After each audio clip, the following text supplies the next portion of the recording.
I'm going to show you guys how to build something like this today. We'll try and see if we can put it all together. Hopefully I don't confuse you more than you already are. If you've come to my videos, you must be desperate.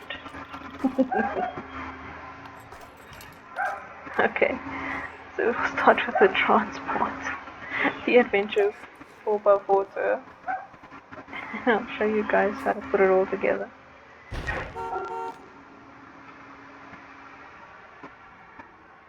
Okay, so before we start going into all of the settings, I just want to build a quick habitat. Nothing fancy.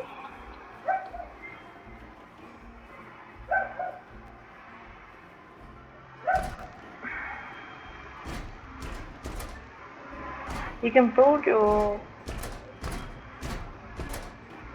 transport to go through a couple of habitats, all with the same track. It does allow for that without the animals running through.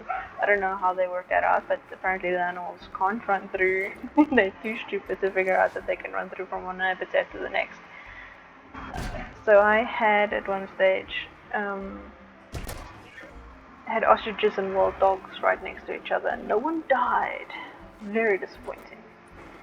Alright, so first off, one of the tips is to start off quite a distance away from your gate, which is your glass track or your wooden track or your track yellow, just a normal one. They're all the same price, so I don't understand the difference. Maybe it's just a look, but there's no actual difference in the grade like it does with grade 6, grade 3 and grade 4, all of the habitat walls. That doesn't actually make a difference. So I'm guessing it's more for look than anything else. Alright, so let's start off. Our station is unpowered, so let's put it needs only at this point. Does it need power? It doesn't need it further down. So if it goes through spots that doesn't have power, it's fine. I am not very green friendly at this point. Kill our ozone layers and then educate people not to do it later on. Alright, then I've got to exit here. Select this buddy. Now we are paused. Okay, great. And then to continue editing, this is your edit button. You won't be able to press it if your station is open.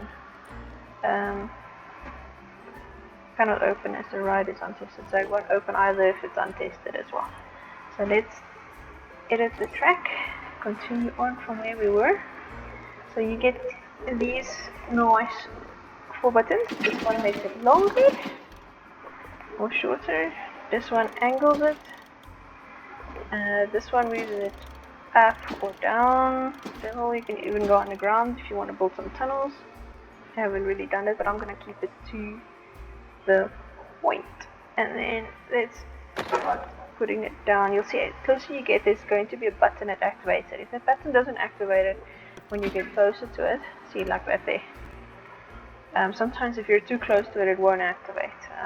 I don't know if it's a glitch or it just doesn't like it when you're too close. It's impossible to achieve connecting to it. But I've been one track away from it, and it does look like it's possible, and it still doesn't do it. Alright, so let's go this way. This way. And then this way. Come on, 10. Okay. There we go. And we got another one. And now we can do back, basically.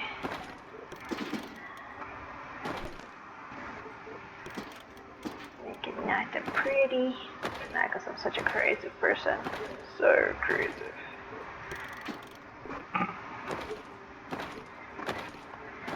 Then, if you feel like it, because you might get frustrated with connecting it back up here when it gets to this point, it doesn't always play long either. You can press autocomplete.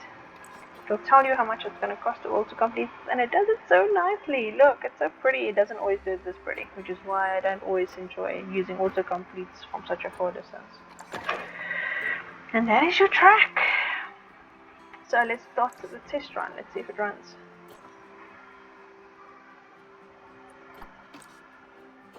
Does it run? I don't know. I'm gonna increase the speed to 7 meters a second.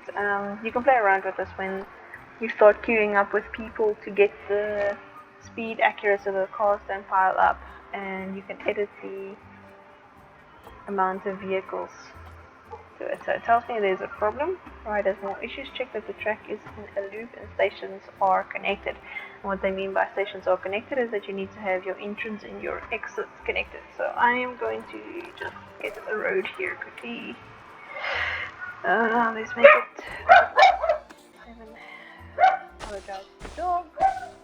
They do enjoy barking, and it is their job, so I'm not going to shout at them. He's doing his job.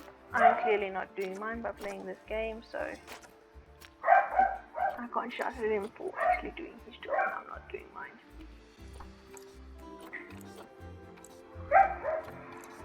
Okay. So as you see, this is one tab, and you'll see that the tab name changes from Adventure Tour 2, because I already have a 1. And when I press this button, and this is what confused me quite a bit in the beginning, you'll see that all of this will change. Once I press this button, it's like it opens up a second tab. And you see that's now changed. Now I need to put down, it tells me I need to meet these 3 requirements, otherwise this would be lit. It's not lit. And before I do that, I need to tell the station which direction I want it to connect in. And that is what it brings up here. So there's 2 buttons on here. This one is for the tracks. This one is for which side they exit and entry. And to be honest, none of these increases the speed at which they go out and in. So you'll see that this indicates where your entrance is or your exit is. I don't want them to be on that side because I still haven't figured out how to get a road over tracks without climbing over it with a bridge or under a tunnel, so I'm going to stick it to this side.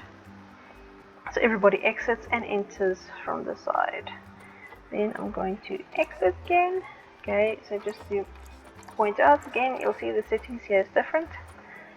So I'm going to click on the station. It opens a second tab.